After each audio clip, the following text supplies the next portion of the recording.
Bonjour. Aujourd'hui, on se retrouve pour une vidéo sur le livre que tu as publié avec Timothée de Roglord, Absolument. qui s'appelle Le nouveau péril sectaire, et donc dans lequel tu abordes les dérives sectaires, justement, un sujet dont on parle assez peu finalement.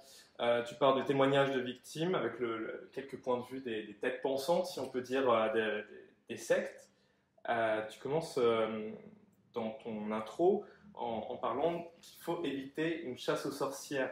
Comment on enquête sur ces dérives sectaires sans tomber justement dans cette chasse aux sorcières? Alors, tu as dit deux choses intéressantes. Tu as dit le mot secte et tu as dit le mot dérive sectaire. Et pour Timothée et moi, c'était important d'utiliser le vocabulaire de la dérive sectaire et non pas de la secte, parce que dans l'histoire de la lutte contre les dérives sectaires en France, l'État a fait une erreur, enfin plutôt le Parlement a fait une erreur, quand ils ont décidé de faire une liste de sectes. Donc ça a existé, hein, c'est la fin des années 90, on a listé les mouvements considérés comme des sectes. Et en fait, ça pose un problème principal, c'est que celles qui y sont jouent les martyrs, sont sur la liste. Celles qui y sont jouent les martyrs, et celles qui n'y sont pas se sentent disculpées. Donc ils se sont rendus compte que ce n'était pas une bonne idée de procéder comme ça. Et on a plutôt cherché un faisceau d'indices. Alors, la Mivilude en a 12, je crois, de tête. Il y a plusieurs choses, hein, l'emprise, les exigences financières, la rupture avec la famille, ce genre de choses. Mais on se rend compte que le phénomène sectaire, c'est pas un phénomène monolithique. C'est-à-dire que un groupe n'est pas pour toujours sectaire, et un groupe qui n'est pas sectaire peut tout à fait le devenir également. Donc pour gérer ce rapport à ce que c'est qu'une dérive sectaire, on essaie de procéder par indice, par faisceau d'indices, et surtout, nous, ce qu'on a voulu faire, c'est donner la parole aux victimes pour qu'elles puissent dire pourquoi est-ce qu'elles ont eu l'impression d'être sous emprise, et qu'est-ce qui fait que le groupe dans lequel elles ont été est peut-être qualifié de dérive sectaire. Et donc, vous parlez de dérives sectaires plutôt que de sectes. Je t'en voudrais pas si tu utilises le mot secte, hein, t'inquiète. Moi, je Oui, l'utiliserai pas par d'accord. contre. Oui, très bien. Mais concrètement, aujourd'hui, au XXIe siècle, qu'est-ce que la secte? Est-ce qu'on est sorti du modèle un petit peu qu'on avait idée du gourou avec l'adepte? Il y a eu des cas de suicide collectif au Absolument. XXe siècle, Ouais, etc. Est-ce qu'aujourd'hui, il y a quand même une évolution? bien sûr. Alors, c'est vrai que l'image que les gens ont en tête d'une dérive sectaire, d'un groupe à tendance sectaire, c'est une image d'un groupe très vertical, avec un gourou, une personnalité forte qui va réunir ses adeptes dans un lieu bien précis, parfois les couper de leur milieu familial. Or, on s'est rendu compte en travaillant sur ce livre qu'en fait, aujourd'hui, les dérives sectaires ont évolué, les groupes sont très présents sur les réseaux sociaux. Ils n'ont pas forcément besoin d'un gourou unique, en tout cas, ils ont une doctrine bien sûr, mais pas d'un gourou unique. Donc le phénomène est devenu plus difficile à cerner et à encadrer. Aujourd'hui, il y a des gens qui parlent de dérives sectaires pour QAnon, par exemple. Est-ce que QAnon, qui est un groupe plutôt politique, complotiste, est une dérive sectaire? Dans certains cas, ça peut l'être. Tout dépend du nombre de critères qu'on retrouve. Si des adeptes de QAnon sont en rupture avec leur famille, s'ils donnent énormément d'argent au groupe, voilà, si un certain nombre de critères sont réunis, on peut qualifier ce groupe de groupe à tendance sectaire. Donc oui, ça a évolué. On parle dans le livre d'ubérisation de la dérive sectaire. Moi, j'ai rencontré des gens. Je vous donne un exemple très simple. Pendant la pandémie, on s'est naïvement dit que chez les témoins de Jéhovah, par exemple, le fait de ne plus aller aux assemblées allait permettre à certains de se retrouver un peu eux-mêmes et de sortir peut-être de ce groupe-là. Or, on s'est rendu compte que les témoins de Jéhovah se sont adaptés très très vite et très très bien à la pandémie. Les réunions avaient lieu sur Zoom, et surtout le discours, parce que les témoins de Jéhovah sont millénaristes, c'est-à-dire qu'ils croient en la fin du monde. La pandémie venait tout à fait les conforter dans cette idée-là. On a vu un courrier envoyé par la Watchtower, donc c'est l'organisme enfin l'institution qui gère les témoins de Jéhovah, expliquant que ça y est, on vivait les derniers jours, que les signes étaient là, la pandémie en faisait évidemment partie. Donc oui, je pense que l'une des grandes forces de ces groupes-là, c'est de réussir à s'adapter, c'est de réussir à tirer le meilleur de la modernité, d'une société qui parfois atomise, enfin qui souvent atomise les individus en réalité, et de récupérer ces individus-là pour les indoctriner. Et à l'inverse, quand il y a le retour du principe de la réalité, tu viens de parler des témoins de Jéhovah avec l'idée de fin du monde, quand on arrive avec des vaccins, qu'on sort petit à petit, enfin on l'espère tous, de la pandémie, comment ils se réinventent et ils expliquent a posteriori cette... C'est une super question. Écoute, j'ai pas le chiffre exact en tête, mais je crois que les témoins de Jéhovah ont annoncé la fin du monde quelque chose comme 6 fois, 6 ou 10 fois, je sais plus, c'est énorme. À chaque fois, ils retombent sur leurs pattes. Il faut quand même être rationnel. Il y a des gens qui partent, hein. Quand on t'annonce la fin du monde pour 75, que la fin du monde ne vient pas, bon, évidemment, il y a des gens qui se rendent compte que c'est n'importe quoi et qui s'en vont. Mais derrière, ils vont récupérer de nouveaux adeptes. Euh, donc, à ta question, je crois que c'est Tristan Mendès France qui dit ça. je crois, ou Thomas Huchon, j'ai un doute, qui dit que c'est comme le vélo. C'est-à-dire que sur un vélo, il ne faut pas tomber, il faut que tu continues à pédaler. Et c'est exactement la même chose, c'est-à-dire que dans une dérive sectaire, quand ta thèse s'effondre, il faut absolument continuer à pédaler, donc trouver de nouveaux éléments, trouver de nouvelles façons de garder les gens sous emprise en fait. Et ça tu le vois, c'est le propre du discours complotiste aussi. Un discours complotiste, quand on lui apporte la preuve que ce qu'il avance est faux, eh bien il y aura toujours une façon de dire que la source est toxique, que en fait c'est dissimulé. On va toujours réussir à apporter de nouveaux éléments pour conserver la doctrine du groupe. D'accord. Et concrètement, j'ai une question un petit peu est-ce que les gourous, entre guillemets, Mhm. croient eux-mêmes à leur thèse ou est-ce que c'est quelque chose qu'ils vont construire pour prendre des gens sous emprise, pour prendre du pouvoir Eh bien, j'ai envie de te dire les deux. Quand tu regardes quelqu'un comme Thierry Callas-Novas, par Ouais. exemple, moi je suis convaincu que Thierry Callas-Novas croit en son discours. Je pense qu'il croit que son mode d'alimentation est le meilleur, que l'étal nous ment, que la médecine nous empoisonne. Je pense qu'il croit en ce discours-là. Quand tu regardes par exemple du côté de la scientologie, alors c'est pas moi qui le dis, c'est Lucas Le Gall, c'est un pseudo pour un ancien scientologue qui a réussi à quitter le groupe. Il explique que pour lui, il n'y a que des naïfs ou des salauds. Et que plus on monte dans la pyramide, dans la hiérarchie, et plus les gens sont des salauds, en fait, parce qu'ils se doutent bien que ce qu'ils disent, enfin leur doctrine, ne tient pas, en fait.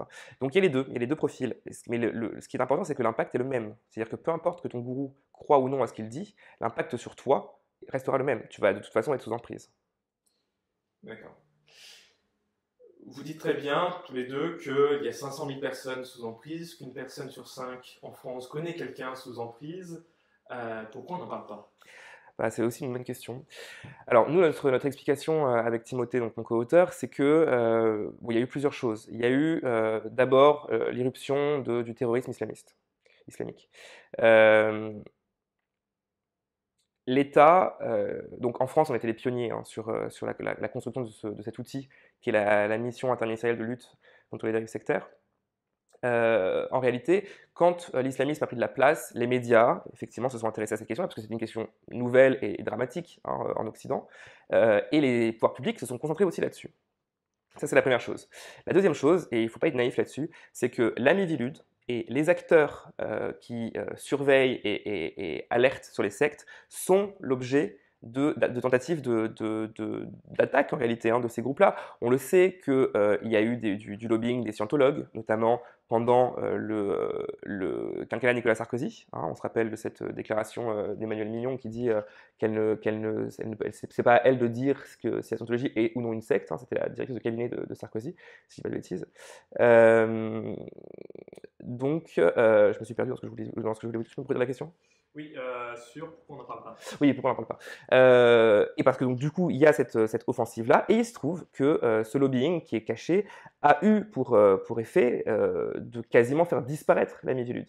Donc on était dans un spectre où les dérives sectaires n'intéressaient plus les gens, où la menace venait plutôt du terrorisme islamiste, et où en plus les moyens dont les pouvoirs publics s'étaient dotés ont commencé à disparaître. C'est très simple, nous, journalistes, quand on travaille sur les dérives sectaires, on travaille avec la Mivilude. On les appelle, on demande des infos, on fait confirmer des choses, on leur signale des cas parfois qu'ils n'ont pas vus. Donc quand la Mivilude ne communique plus ou qu'elle menace de disparaître, c'est notre travail qui est compliqué, et c'est pour ça qu'au bout d'un moment, on n'arrive plus à sortir des dossiers. Heureusement dans cette tragédie qui a été le Covid, ça a eu un effet positif au moins, c'est que le gouvernement s'est rendu compte qu'il y avait un risque de dérive sectaire, qu'il y avait un risque de dérive sectaire qui allait avoir un impact sur la politique sanitaire du gouvernement. Donc on est revenu un peu sur ce prisme-là. On a commencé à parler, je vous disais tout à l'heure, de QAnon, du conspirationnisme, de certains courants New Age qui jouent de l'écologie pour en fait faire de la spiritualité. Donc on a revu ce phénomène arriver et on commence à de nouveau en parler. Mais effectivement, il y a eu, je dirais, pendant 10-15 ans, quand même une disparition de la question sectaire. Et c'est aussi pour ça qu'on a voulu faire ce livre, c'est qu'on s'est rendu compte en discutant avec notre éditeur qu'il y avait peu de travaux qui avaient été faits sur la question des dérives sectaires et qu'effectivement tout le monde était plutôt préoccupé par le terrorisme islamiste, qui d'ailleurs partage des points communs avec les dérives sectaires. Et tu as parlé de la Mivilude, est-ce que tu peux expliquer un peu, vous en parlez beaucoup dans le livre. Bien sûr. Vous dites aussi, vous posez la question d'introduction, la République a-t-elle déposé les armes face aux dérives sectaires? C'est une question très forte. Est-ce que la Miviludes, c'est pas un petit peu ce symbole en fait Hmm. de ce... Nous, on a commencé ce boulot parce que la Miviludes, enfin, des associations ont annoncé la suppression de la Miviludes. C'était acté comme ça à l'origine. Bon, il se trouve qu'elle n'a pas été supprimée, elle a été rattachée au ministère de l'Intérieur. La Miviludes, juste pour que vos auditeurs sachent ce que c'est donc la mission interministérielle de vigilance et de lutte contre les dérives sectaires. C'est un outil unique au monde, ça n'existe pas ailleurs, qui en fait permet à l'État de surveiller et d'intervenir quand elle voit qu'une personne, un groupe de personnes se retrouve isolé, sous emprise par un groupe. Cet outil, qui est donc, qui est donc unique au monde et qui est utile, je vous disais tout à l'heure, pour nous les journalistes, mais aussi pour les victimes qui peuvent, sur le site de la Miviludes, voilà, il y a différentes alertes, il y a différentes choses qui peuvent permettre aux gens de se renseigner sur les groupes dans lesquels ils se retrouvent. Euh, Cet outil donc a été menacé de disparition. Et si on a voulu faire ce bouquin, c'est aussi parce que petit à petit, en fait, on est un peu, je ne vais pas dire tombé amoureux, mais on a été extrêmement séduit par la Miviludes. On s'est rendu compte qu'on avait construit en France quelque chose qui est très républicain en réalité, qui est très cohérent avec la façon dont la France a décidé de gérer le rapport de ses citoyens à la spiritualité et décide de les protéger parfois. Donc il se trouve qu'elle a été rattachée au ministère de l'Intérieur avec une baisse de moyens. Il se trouve qu'aujourd'hui, pour réussir à joindre la Miviludes, c'est très compliqué. À l'époque, on pouvait appeler la Miviludes, poser des questions très simplement, ils s'étaient organisés comme ça. Aujourd'hui, il faut vraiment avoir une source qui nous parle parce que la communication est verrouillée. Et ça vient de Marlène Schiappa quand elle récupère la Miviludes dans son portefeuille, donc à la citoyenneté qui dépend de l'intérieur. Voilà. Donc pourquoi est-ce que ce modèle-là a été menacé? C'était l'une des questions qu'on pose dans le livre. Malheureusement, comme très souvent, la réponse n'est pas monocausale. Il y a plusieurs choses qui rentrent en jeu. Nous, on assume de dire qu'il y a eu un lobbying de certains groupes pour faire disparaître la Miviludes. On assume de dire qu'il y a un manque de volonté politique pour continuer à pérenniser cet outil-là. Et surtout, il y a un changement de paradigme. Et ça, il faut le comprendre. C'est-à-dire que la façon dont aujourd'hui nos élites voient la spiritualité, voient la dérive sectaire, a changé. On a plutôt tendance à être dans une espèce de perception très libérale, où les gens finalement sont bien libres de faire ce qu'ils veulent, tant qu'il n'y a pas un meurtre, tant qu'il n'y a pas un mort, tant qu'il n'y a pas un énorme problème qui vient porter la lumière sur ces choses-là. Ça, c'est un changement de doctrine. C'était pas comme ça avant, ça a changé. Ça a changé quand? Ça a commencé à changer sous Sarkozy. Hein, je te disais tout à l'heure la phrase de Emmanuel Mignon. Et ça s'est poursuivi par la suite. Et surtout, on s'est rendu compte dans le dernier quinquennat, celui d'Emmanuel Macron, que certains de ses ministres, je pense à Françoise Nyssen, étaient liés à des groupes sur lesquels on avait d'énormes doutes. Des groupes qui, là je parle de l'anthroposophie, je parle des écoles Steiner en l'occurrence, qui ont leurs accès, qui ont leur puissance pour pouvoir faire du lobbying et pousser certaines décisions. Et justement, sur ce nouveau paradigme, jusqu'où on peut légiférer, jusqu'où on peut vraiment... est-ce que c'est pas finalement, on peut pas se dire, bah oui, c'est vrai, c'est la liberté de tout le monde de se dire, moi j'ai envie de rejoindre la scientologie, de dépenser tout mon argent là-dedans, bah finalement, est-ce que c'est pas aussi mon droit, quelque part? Alors c'est une très bonne question, c'est la question qu'on a évoquée souvent avec les interlocuteurs qu'on a eus dans le gouvernement ou dans le milieu. Où commence la liberté? Est-ce que quelqu'un sous emprise est libre? Euh, Est-ce que, enfin, moi, mon point de vue là-dessus, c'est de dire que quand il y a un dommage causé à une personne, quand il y a un dommage psychologique, financier, physique causé à une personne, il faut que l'État intervienne. Pour moi, c'est simple, c'est comme ça. Évidemment, il faut être fin. Il n'est pas question d'être un genre du RSS qui abolirait toutes les religions sur son territoire. Il n'est pas du tout question de traiter les choses comme ça. Mais groupe par groupe, je pense que on peut réussir effectivement oui, à défendre un mode d'action pour réussir à faire cesser certaines pratiques. Par exemple, on le sait que, par exemple, je pense qu'il y a des différences à faire entre les groupes. Sur la question de la scientologie, je reviendrai dessus, on sait que dans la scientologie, il y a énormément d'argent qui est demandé aux adeptes. Hein. D'ailleurs, le parcours de la scientologie, c'est ça, hein, c'est plus on paye et plus on monte dans les échelons avec la promesse à la fin d'avoir la révélation sur l'origine du monde et l'origine des hommes, en gros. Hein. Tout est dit dans le bouquin, si vous voulez savoir ce que les scientologues pensent de ça, c'est écrit noir sur blanc dans le bouquin. Est-ce que la scientologie ressemble aux témoins de Jéhovah? Moi, j'en suis pas sûr. Bien sûr qu'il y a des gens qui vont te dire moi, je suis témoin de Jéhovah, je suis très heureux d'être témoin de Jéhovah, voilà. Mais ces gens-là, le jour où ils sont excommuniés, parce qu'ils ne se sont pas comportés comme il fallait, et ben, ils sont en rupture totale avec leur famille, avec tous ceux qu'ils ont connus, qui étaient dans ce groupe-là. Et comme le groupe isole ses adeptes, en fait, ils se retrouvent seuls.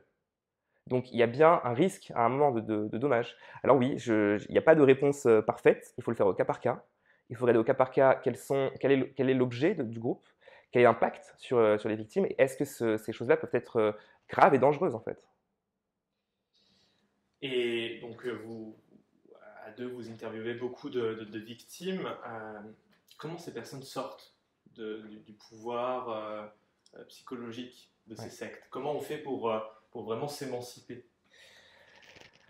Alors, dans ce monde des dérives sectaires, on parle d'emprise, on parle de déprise aussi. La déprise, c'est le phénomène qui fait qu'une personne va sortir de l'embrigadement qu'elle a subi. La vérité, c'est que la déprise, on ne sait pas faire.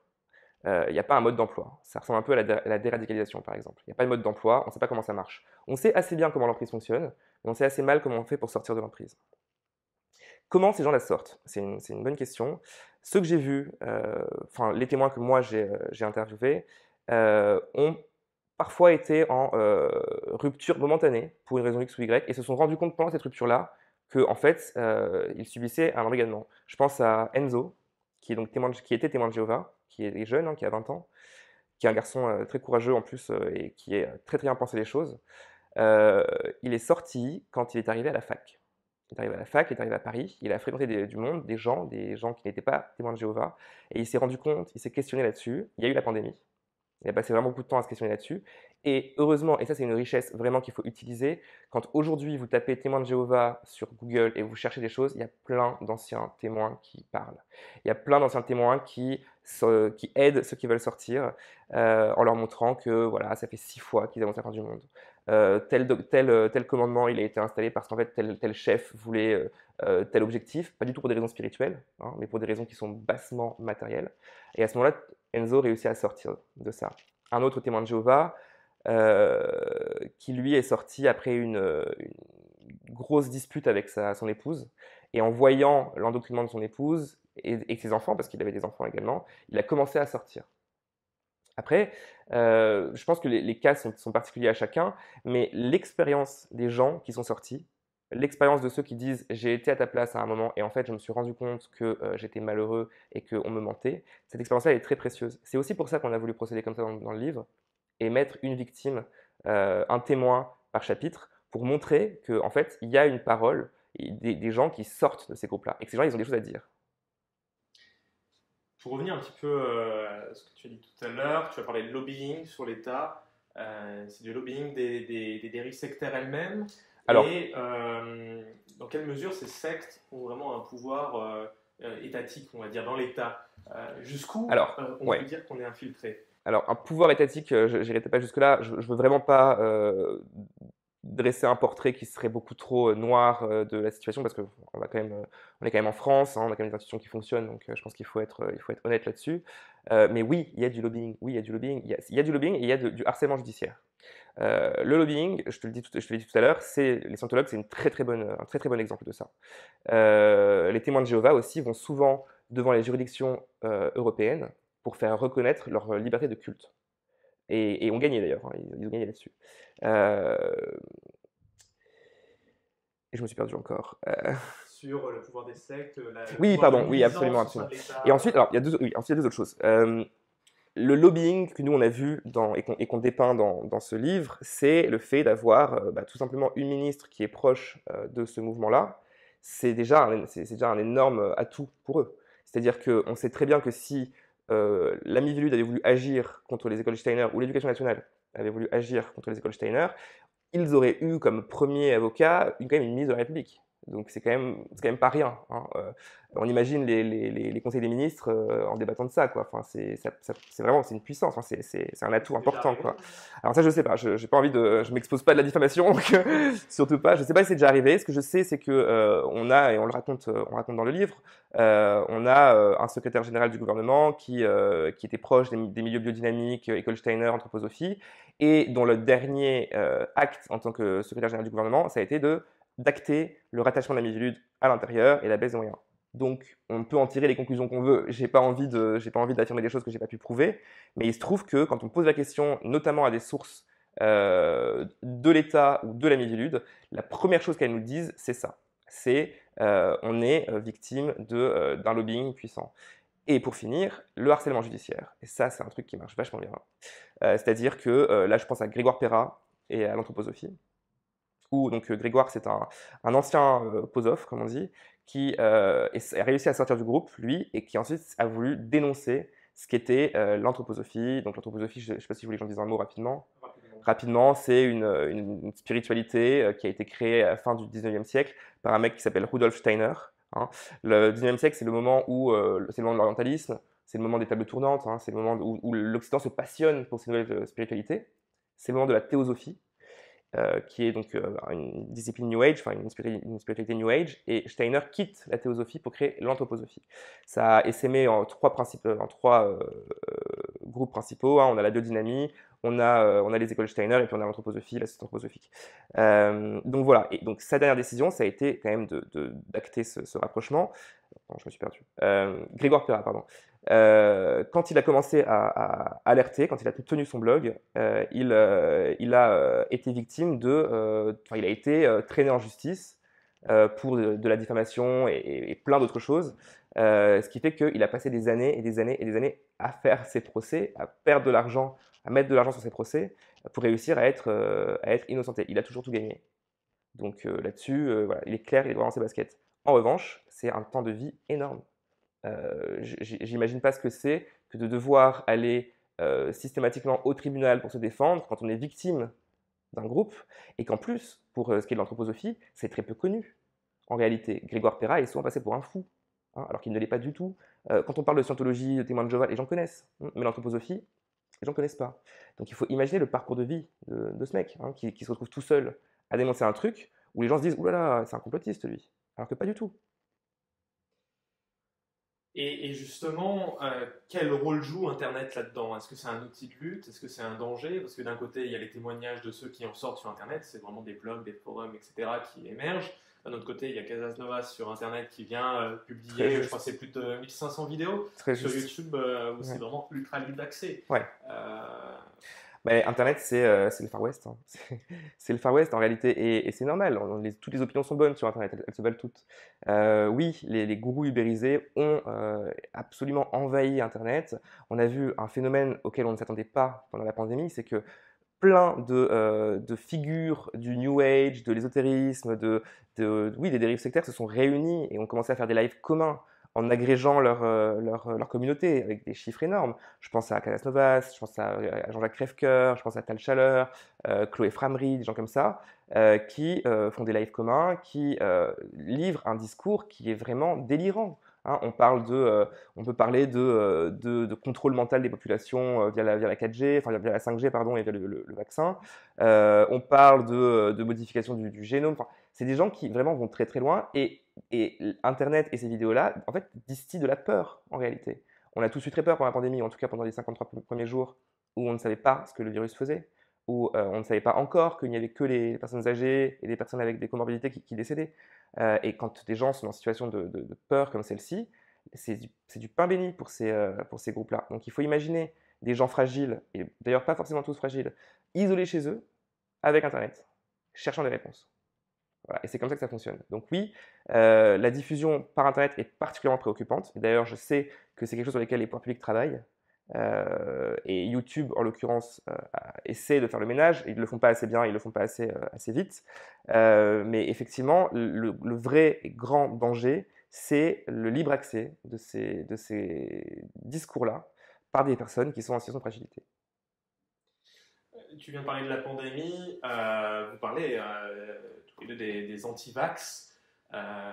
Quel est le point de bascule entre simplement être opposé à des vaccins, ce qui en France est légitime, bien sûr, et le fait de rentrer sous emprise, et comment ces groupes se forment pour prendre des gens sous emprise, en tout cas pour les anti-vax? Le discours, alors, de deux choses l'une, le discours anti-vacciniste, dire je n'ai pas confiance dans les vaccins, il y a eu des scandales sanitaires, ça me fait peur, j'ai pas envie de me faire vacciner. enfin, ça pose absolument aucun problème, évidemment. En discuter en famille, en discuter avec des amis, en discutant dans un couple, ça ne pose absolument aucun problème. Mais c'est quoi le discours des antivax? Je parle vraiment de la galaxie antivax en tant que pensée pseudo-politique, hein, pas des gens qui sont contre la vaccination à titre personnel. Le discours antivax, c'est quoi? C'est non seulement le vaccin est dangereux, mais la médecine vous ment en vous rendant malade, et c'est le plan des États de le faire. C'est de mettre, que ce soit poussé ou pas dans le délire, hein, juste de mettre les gens sous contrôle en leur faisant peur et en exigeant d'eux une vaccination.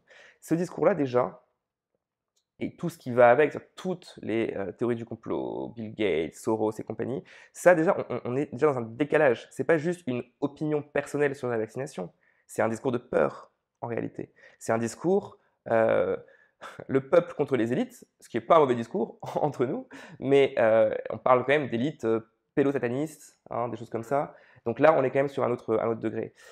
Qu'est-ce qui fonctionne? Ce qui fonctionne, c'est de convaincre les personnes qu'elles sont les seules à avoir raison envers et contre tous, ce qui fait que ça coupe la communication avec les gens.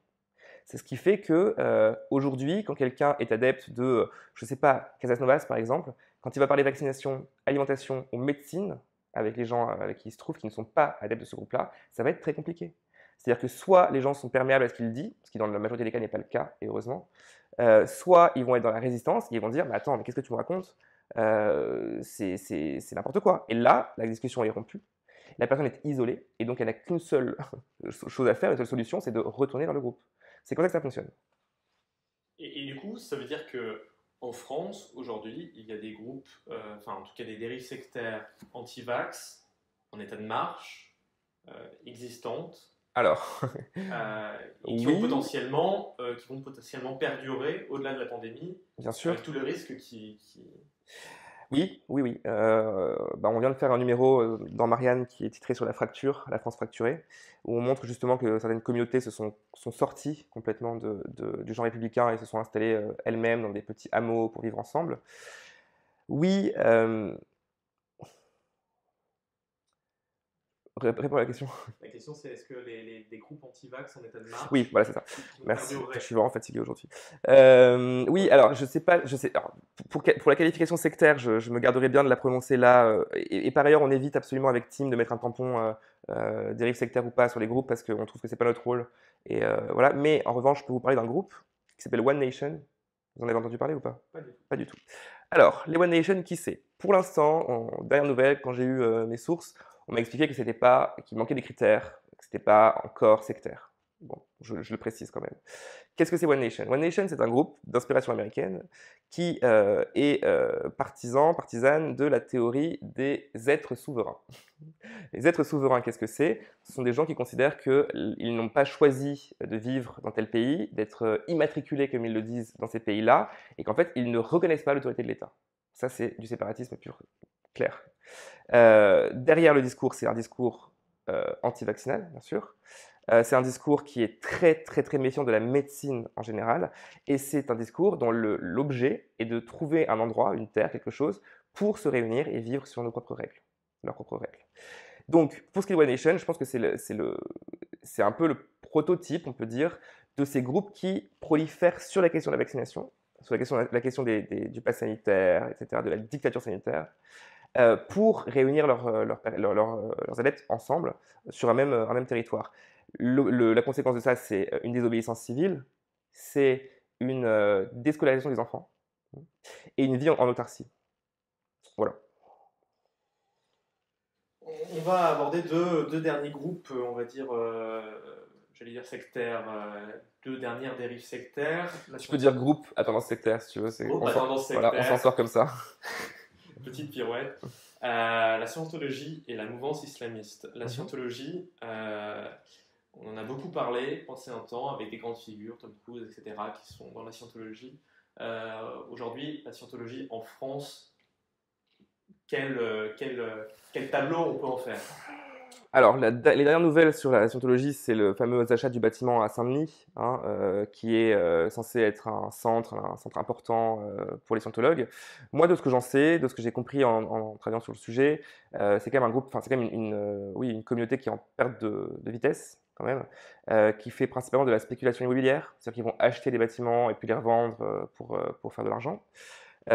qui continuent à agir sur les questions d'addiction aux drogues, par exemple, ou de maladie, hein, et qui ont un pouvoir de lobbying assez important. Voilà. Euh, Ce qui est plutôt une chance sur la question de la scientologie, c'est que c'est connu, en fait. Aux États-Unis, ils ont réussi à accéder aux études de religion, hein. En France, je ne pense pas qu'ils seront jamais reconnus comme un culte. Enfin, je n'y crois pas, en tout cas. Je peux me tromper, mais j'y crois pas du tout. Les gens sont bien informés, quand même, sur la question de scientologie, je trouve. Et c'est un peu le revers de la médaille de leur stratégie, en fait. Parce qu'ils ont voulu une stratégie de respectabilité, hein, d'être reconnu, d'être respecté. Et ben, dans ce cas, forcément, quand les gens parlent du groupe, on va aussi parler des choses qui vont mal et des dérives. Donc, je pense que sur la question de la scientologie, on a une chance, c'est on connaisse bien le phénomène. Pour ce qui est de la mouvance islamiste, tu veux qu'on passe là-dessus? On va parler, oui, la mouvance islamiste. Donc, vous évoquez bien tous les deux ces cas de personnes, on va dire entre guillemets normales, des gens tout ce qu'il y a de plus classique, qui vont sombrer dans l'islamisme, la radicalisation, parfois le départ à l'étranger. En quoi on peut qualifier l'islamisme, en tout cas l'islamisme, en tout cas les radicalisations islamistes de dérives sectaires? Alors, moi, je pense que ça partage des points communs importants avec la question des dérives sectaires. Si ce chapitre est dans le livre, c'est parce qu'en fait, on a rencontré une asso dans le Nord qui lutte contre les dérives sectaires et on le raconte dans le chapitre, et qui m'a expliqué, qui m'a raconté comment est-ce qu'elle avait vu, la présidente de l'association, avait vu monter le phénomène islamiste. Elle l'a vu aux premières loges, c'est-à-dire qu'elle voyait des parents venir vers elle, et quand on lui expliquait ce qui arrivait, elle ne voyait que la dérive sectaire, c'est-à-dire qu'elle le passait au crible des critères, et elle se disait, mais en fait, ça colle vachement bien, c'est une dérive sectaire. Sauf que là, l'État, les services de renseignement interviennent et décident de le traiter comme un phénomène à part et demandent aux assos de ne pas s'occuper de ça parce que c'est un phénomène particulier et qu'il faut le traiter à part. C'est une décision qui est légitime, hein, c'est une stratégie politique, donc c'est une décision légitime. Mais quand on regarde la façon dont ces jeunes filles, parce que je parle surtout des filles dans ce chapitre-là, se sont radicalisées, c'est vrai que c'est frappant de parallélisme avec les dérives sectaires, en fait. Euh, je pense que pour comprendre le point commun entre ces différents groupes et ces différentes tendances, il faut s'attacher à la question du sens. C'est important. C'est-à-dire que qu'est-ce qui fait qu'une personne va se radicaliser? Qu'est-ce qui fait qu'une personne va rejoindre les témoins de Jéhovah, la fraternité Saint-Pédis? Nous, notre explication avec Timothée, on parle de désenchantement, hein, on parle de la fin des idéologies. Je pense qu'en tant que science-piste, Ouais. vous devez savoir ce que c'est, j'imagine. Et cette fin des idéologies-là, elle crée effectivement un vide chez les gens. Et je pense il faut l'admettre, c'est pas dramatique. Je dis pas qu'il faut qu'on soit tous religieux, hein, je dis pas ça. Surtout pas parce que je suis athée, moi, donc surtout pas. Mais je pense que quand un modèle de société ne propose que du travail et de la consommation, forcément, à un moment, il y a un vide qui se crée chez les gens. Quand les grandes idéologies politiques existaient encore, qu'elles soient terribles, comme l'a été le nazisme, ou à un certain titre le communisme également, c'est quand même, un but, c'est-à-dire que c'est un horizon inatteignable, mais ça donne du sens à la vie des gens, en fait.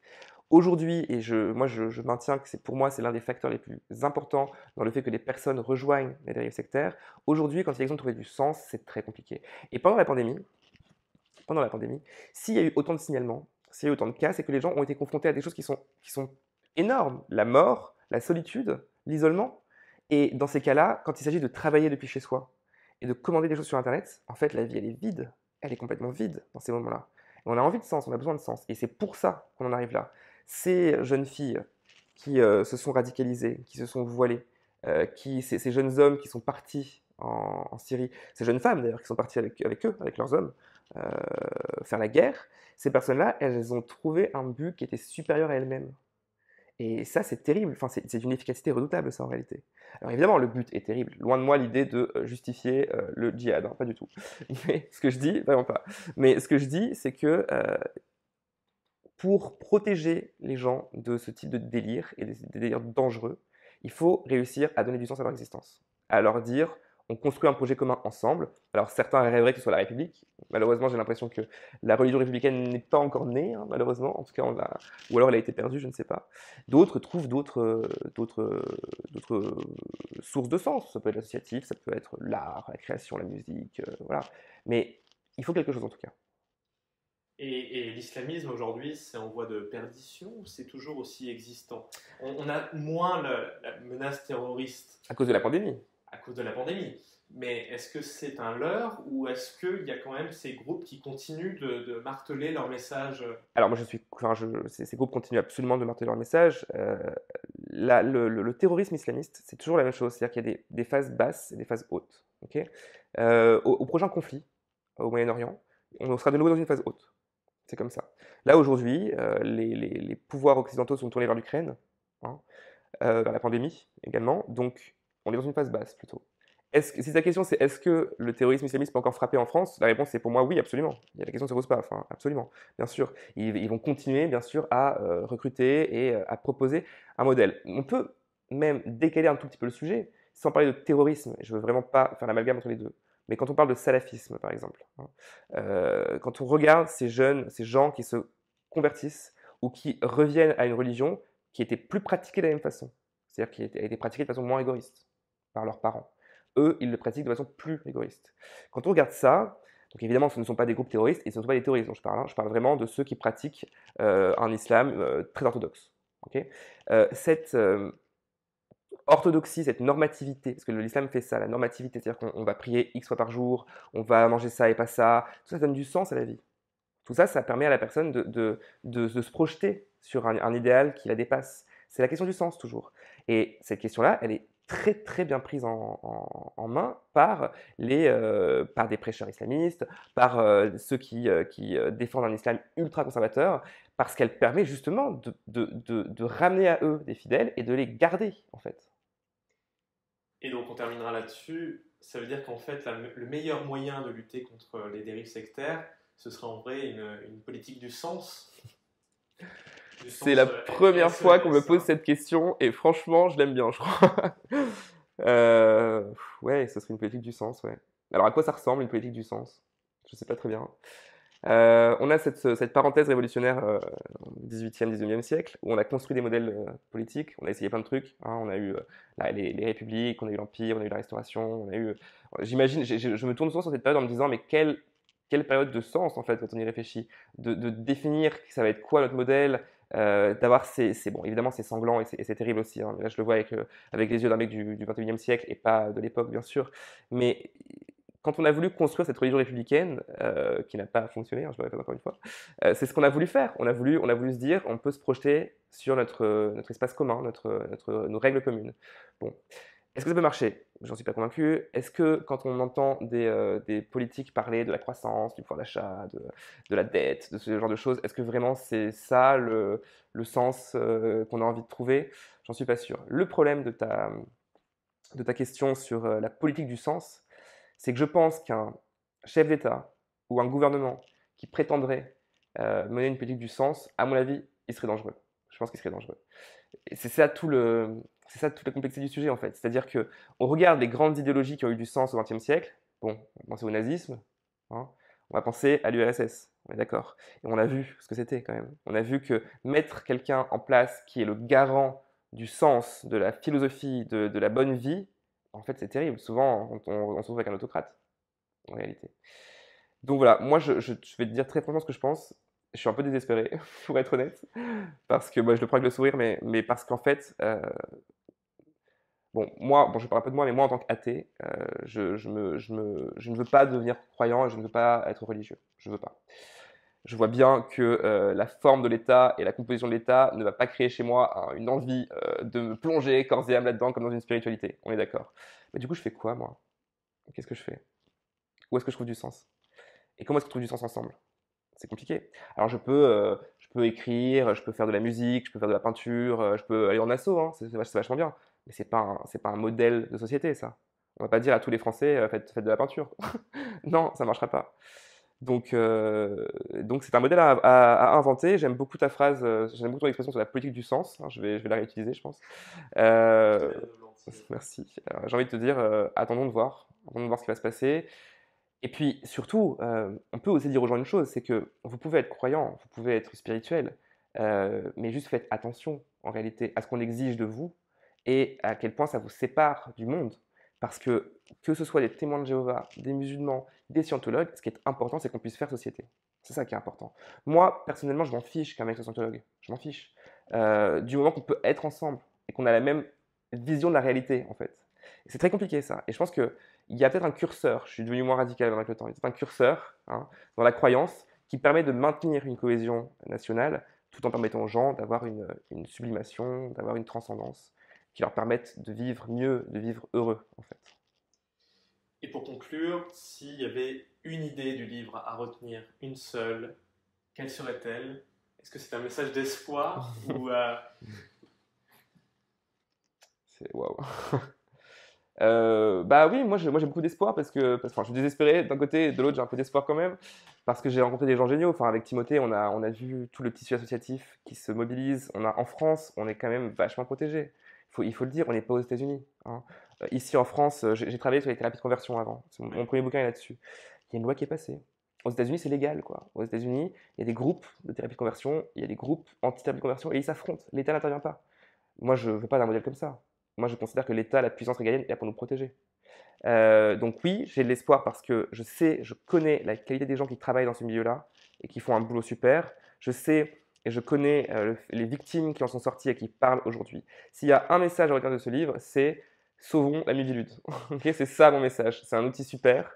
Il fonctionnait très bien. Les gens qui y travaillent sont des pros de ces questions-là. Ils sont extrêmement fins dans leur analyse en plus. C'est pas des laïcards qui veulent tout supprimer. Pas du tout, pas du tout.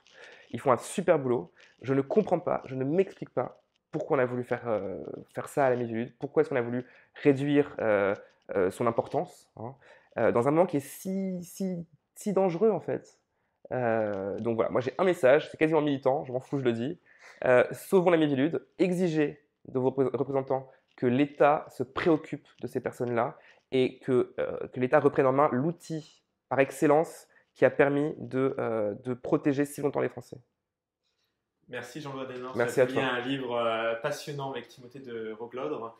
Le nouveau péril sectaire qu'on conseille vraiment à tout le monde, c'est très touchant, ces témoignages de personnes qui sont sorties de cette dérive. Merci à toi. Merci.